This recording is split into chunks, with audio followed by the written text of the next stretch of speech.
नमस्कार दोस्तों, अवरल times news channel में आप सभी का स्वागत है। दोस्तों, आम आदमी पार्टी लगातार आरोपों से घिरती जा रही है। दावे किए जा रहे हैं कि दिल्ली के मुख्यमंत्री अरविंद केजरीवाल को जल्द ही केंद्रीय जांच एजेंसी गिरफ्तार कर सकती है। सोशल मीडिया प्लेटफॉर्म पर भी ऐसी ही अटकलें लगाई जा रही हैं। वहीं बीजेपी ने लिकर केस में केजरीवाल के खिलाफ भ्रष्टाचार के अपने आरोपों को तेज कर दिया है। हाल ही में एक प्रेस कॉन्फ्रेंस में नेता आतिशी ने चौंकाने वाले दावे करते हुए कहा, हमारे पास जानकारी है कि केंद्रीय जांच ब्यूरो के माध्यम से अरविंद केजरीवाल को गिरफ्तार करने के प्रयास किए जा रहे हैं। इसके विपरीत भाजपा के संबित पात्रा ने मीडिया से बातचीत में कहा कि कानून के हाथ बहुत लंबे हैं, केजरीवाल कब तक उनसे बचेंगे। ईडी की एक आधिकारिक प्रेस विज्ञप्ति के बाद केजरीवाल की संभावित गिरफ्तारी की अटकलों को और बढ़ावा मिला। इस विज्ञप्ति में उन्होंने गिरफ्तार बीआरएस नेता के कविता से जुड़ी एक कथित साजिश में शामिल होने की बात कही गई थी। इसके साथ ही केंद्रीय जांच ब्यूरो ने जमानत याचिका पर सुनवाई के दौरान एक हाई प्रोफाइल व्यक्ति की गिरफ्तारी का संकेत भी दिया। ईडी के सूत्रों के अनुसार चल रही जांच के संबंध में सीएम केजरीवाल से पूछताछ के लिए पर्याप्त सबूत मौजूद हैं। एक शीर्ष सूत्र ने कहा, हमारे पास इस मामले में अरविंद केजरीवाल से पूछताछ करने के लिए पर्याप्त सामग्री है। कुछ आरोपों का उल्लेख पहले ही दायर आरोप पत्र में किया जा चुका है। ईडी के पास वो दस्तावेज हैं जिनमें केजरीवाल के खिलाफ गंभीर आरोप हैं। इनमें से कई आरोप जांच के दौरान दर्ज किए गए बयानों पर आधारित हैं। इन आरोपों में यह दावा भी शामिल है कि केजरीवाल दिल्ली में कथित तौर पर हुए एक्साइज ड्यूटी पॉलिसी स्कैम में के कविता से जुड़ी साजिश में शामिल थे। ईडी के अनुसार बीआरएस नेता के कविता एक्साइज ड्यूटी स्कैम मामले में प्रमुख साजिशकर्ता के तौर पर देखी जा रही हैं। जांच एजेंसी का आरोप है कि कविता ने साउथ ग्रुप के अन्य सदस्यों शरत रेड्डी, राघव मंगूटा और मंगूटा श्रीनिवासुलु रेड्डी के साथ मिलकर आम आदमी पार्टी के शीर्ष नेताओं के साथ मिली भगत की और उन्हें 100 करोड़ रुपए की रिश्वत दी।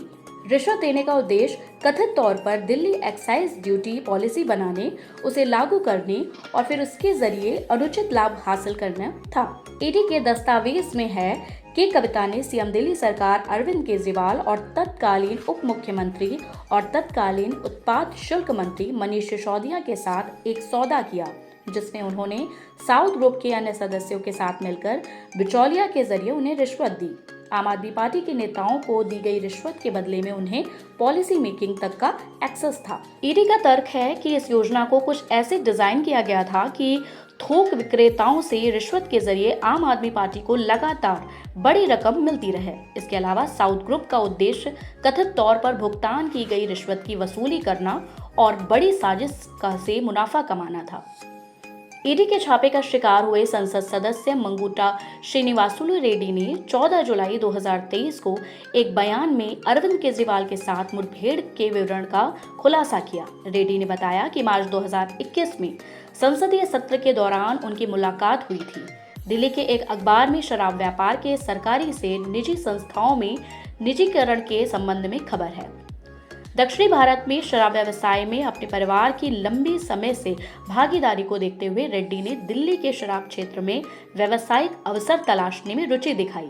उन्होंने इस मामले पर चर्चा के लिए अरविंद केजरीवाल से मुलाकात की मांग की और फिर 16 मार्च 2021 को दोनों की मुलाकात फिक्स हुई। मुलाकात के दौरान रेड्डी ने केजरीवाल के दिल्ली में बिजनेस इनिशिएटिव लेने के लिए उठाए गए कदम को सौहार्दपूर्ण और स्वागत योग्य बताया। उन्होंने खुलासा किया कि केजरीवाल ने तेलंगाना के मुख्यमंत्री के चंद्रशेखर राव की बेटी के कविता के साथ पहले ही बातचीत का जिक्र किया।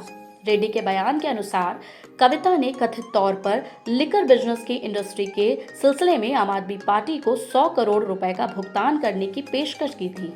केजरीवाल ने सुझाव दिया कि रेड्डी इस मामले पर कविता या उनकी टीम के साथ आगे चर्चा करे। इसके बाद के कविता ने उन्हें बताया कि उनकी सीए बुची बाबू कोऑर्डिनेट करने के लिए उनसे और उनके बेटे राघव मंगूटा से मिलने आएंगे।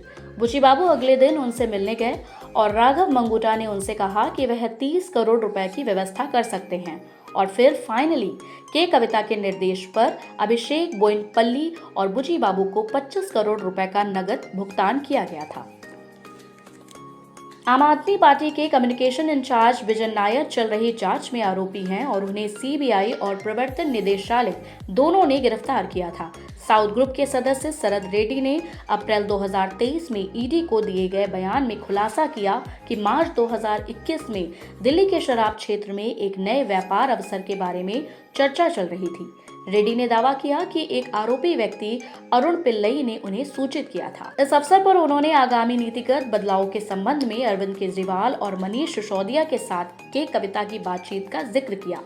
रेड्डी के बयान के अनुसार विजय नायर ने इन चर्चाओं को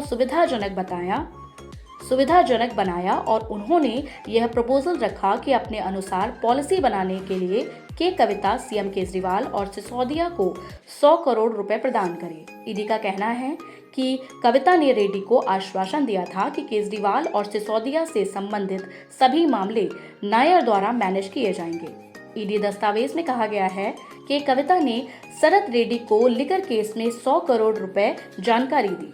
सितंबर 2023 में के कविता के एक एम्प्लॉई ने ईडी को बताया कि उसने अभिषेक बोयनपल्ली के निर्देश पर दिनेश अरोड़ा के कार्यालय से नकदी से भरे 2 बड़े बैग उठाए और उन्हें विनोद चौहान को सौंप दिया।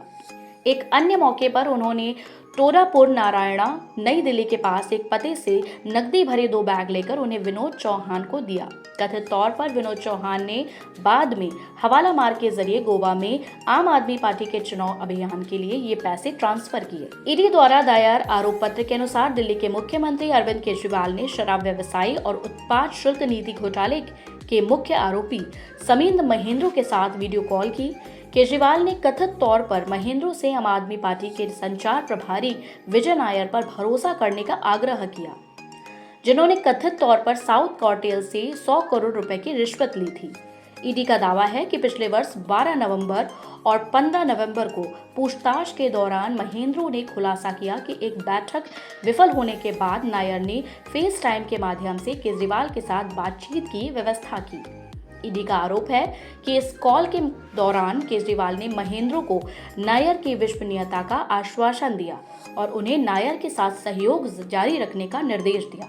इसके अतिरिक्त आम आदमी पार्टी के संचार प्रभारी विजय नायर पर केजरीवाल, कविता और अन्य हितधारकों के बीच सौदेबाजी करने का आरोप है। साउथ ग्रुप के सदस्य शरद रेड्डी ने उन चर्चाओं के विवरण का खुलासा किया जिसमें नायर ने कविता के अनुकूल नीति संशोधनों के बदले आम नेताओं को 100 करोड़ रुपए का भुगतान करने का प्रस्ताव रखा था। धन्यवाद।